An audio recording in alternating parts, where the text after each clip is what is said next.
Cup, this is the kind of player fans love, isn't it? You know, I mean, I'll use this term as as complimentary. He's like a brilliant little weasel of a player, isn't he? You know, he finds space, he loves the ball. You know, in that term the Continentals use that you got like. So you know, you can't see anything wrong with it. The fee, there might be a debate about that, but look, you know, that's just an endless argument. They just go up all the time, don't they? My one concern, no, I'm just a bit puzzled. Where's he going to play him? You've got Mata there as a sort of little engineer, similar sort of player. Is he going to put him out wide, where he might not be so happy? I believe he's played there a fair bit, but he wasn't there for Argentina during the World Cup. And if he's going to be playing wing-backs, surely he's not going to use him as a wing-back, is he? Because he's a completely different kind of player. But if I were a Man United supporter and I read that Di Maria's on his way, I'd be perfectly happy, you know. Van Gaal made the point yesterday in his interview with Gary Neville that he bought Arjen Robben at Bayern Munich, that he was the man responsible for that, and perhaps he sees Di Maria in a similar position playing for Manchester United. After last week's defeat at home to Swansea in their opening game, maybe people would look at their team and think they need defenders. They need 4 or 5 players still, United. I thought an alarming thing about that match last week against Swansea, I was at Old Trafford and looked at the team sheet, and pretty much the only players that you could call were regular international starters for the country were Wayne Rooney and Fletcher when fit. Apart from that, the rest of the team, I was looking at the sheet, you've got Smalling, Jones, Mata, who obviously doesn't, you know, start, De Gea, who hasn't been. And, you know, that's alarming for Manchester United. In the past, been speaking about they've lacked world-class players. Well, I know they've got players injured like Van Persie, but to only have 2 players who start for their country just shows you how weak this squad is. It's a great signing, but they need more of them. They ran out of time, and the problem with the Swansea result was it pretty much pushed the transfer fee by about £5 million for every player they wanted, because clubs know they're desperate. United are desperate. Well, so Marcus Rojo, didn't they, as well, from Sporting Lisbon. So that's one player, and that's the defender that they brought in. Interesting story, actually, here. I'll just hold it up. This is Dean Jones this morning. He says that the Argentinian is facing a potential court appearance over an alleged bottle attack on one of his neighbours. That won't be good news for Louis van Gaal this morning. But he says they need a miracle to win the Premier League. Ollie, it's an extraordinary reaction after one game, but is Van Gaal right? I think he is right. I mean, I agree with Charlie. I was with him last week at Old Trafford, and you do look at that team sheet. You look at the defence in particular. I think is not up to it in terms of an elite team. I mean, Charlie mentioned Mata. You know, I'm a huge fan of Mata, but I mean, he's gone backwards while he's been at United, and he was very ineffectual against Swansea, which is a great shame.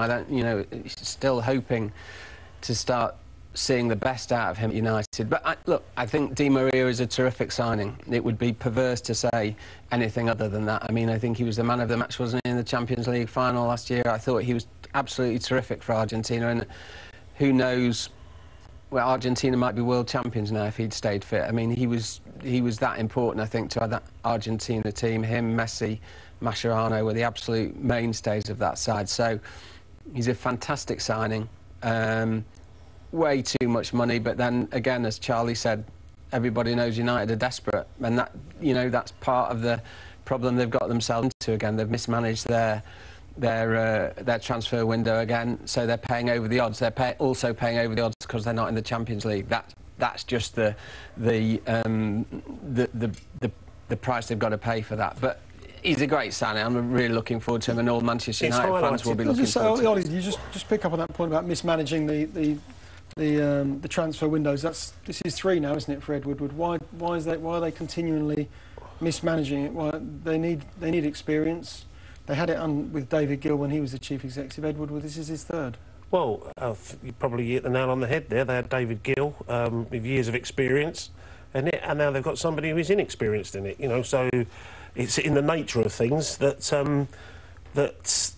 inexperience may show. It's highlighted, isn't it, now, by the fact that Chelsea, who are looked so good at Burnley, got everything sorted out very early, all the ducks in a row, and that there's this steady drip of new contract announcements, extraordinarily long contract announcements from City. I guess that's what happens when you chop and change your manager, which they did with Moyes. You know, the suggestion I think is that Moyes had various people lined up. Cruz in particular, I think the suggestion was that he would have signed if Moyes had been there, because that was like, you know, suddenly they changed manager, Van Gaal comes in, doesn't want the same people, things change, and then he's away at the World Cup, so everything gets delayed. And again, that's what happens when you get instability. And United had stability for so long. Suddenly they're in with the rest, with the instability and the problems that. You've got to remember, I mean, for years the fans, everybody said, oh, there'll be a lot of upheaval once Fergie goes, and that was because it stood to reason that there would be, you know, because it was a unique situation in football. Lo and behold, there's a lot of upheaval once Fergie's gone. It's in the nature of life and football in many ways, and I know I see a lot of sad, mournful faces on TV in the crowd at Old Trafford, wondering why they don't win every match, but it's a sport, it's football, it goes in cycles. Everybody, you know, does their best to be successful, and you've got to compete. And sometimes life means that things go in cycles. That's what it is. We said all along there'll be huge changes. It will take a long time to them recover from the loss of Alex Ferguson, and so it is.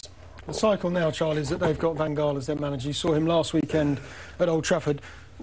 Is he the great coach? We've been writing endlessly all summer about his achievements with Ajax in the past, with the Champions League, with a team that had 17, 18-year-old players in Clarence Seedorf.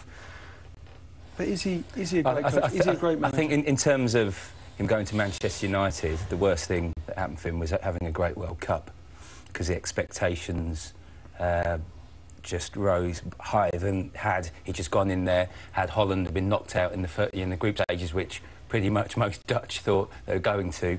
But the World Cup changed things, and suddenly United fans, felt that something special was happening. I'd still prefer to see someone like Ancelotti. I don't think he's in Ancelotti's class still. He's a good manager, experienced manager, but I still think United obviously aren't going to win the title this season under Van Gaal. I still think they'll do well to get into the Champions League again.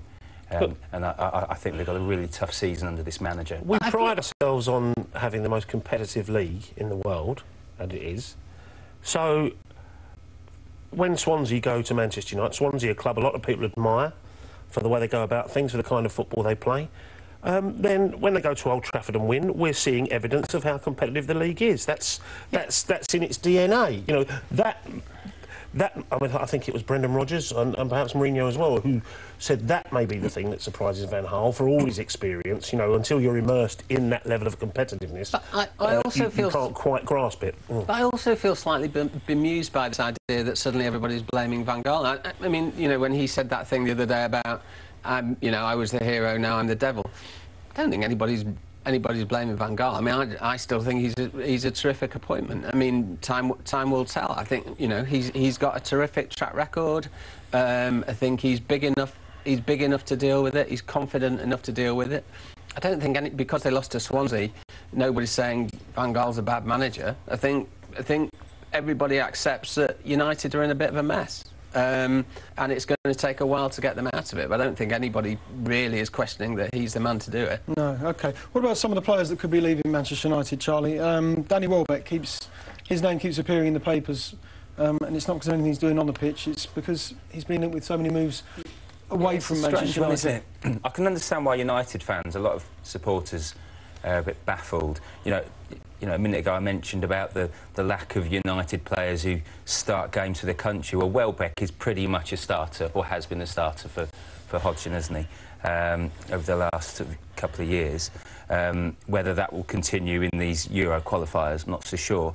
But Welbeck, I don't think United are in a position where they can get rid of players like Danny Welbeck. I find that strange. Now, of course, they're saying to him, you can't leave to a team in the top six, and doesn't that show you where United are at the moment, where they feel teams that could finish fifth and sixth are rivals, whereas 2 or 3 years ago they were just considering Arsenal and Chelsea as their rivals. But so whether Welbeck's going to get a move, obviously teams like Hull are interested, but I don't think that would be a great move for a player who wants to continue being a regular for England.